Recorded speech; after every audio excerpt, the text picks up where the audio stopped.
Hey, so this video is about failure, and more specifically, how children really don't suffer from any sort of stories around failure. I feel like as adults, we create all sorts of stories around what failure looks like for us, and children just don't have that. So the story is, my son turned 3 years old on Wednesday, 2 days ago, and I was able to go to a Waldorf parent-child class with him.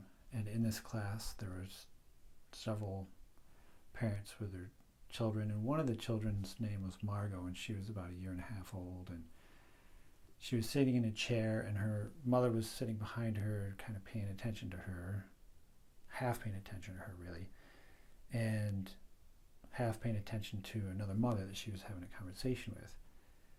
So the child, being 1.5 years old, was not fully stable, right? So she's sitting in this chair. She winds up pitching off the chair, and Mama saw her start to go, but really just didn't react in time to be able to stop her. So Margo pitches off the chair, smacks her head on a chair next to her, rolls off that chair, and face plants on the floor. And as you can imagine, she was pretty upset, right? It scared her probably, maybe hurt her. I'm sure it hurt her. But Mom was there, scooped her up, told her that she loved her, that she was there for her. And within maybe a minute, Margo was fine, right as rain. So Mama set her down on the floor again, and she toddled over to that chair. And the next thing she did was get right back on the chair. So for me, as I was watching this, I was thinking about how we as adults create these stories around failure, where if we fail at something, we create such grief sometimes around the failure that we stop ourselves completely. We just don't get back on and try again.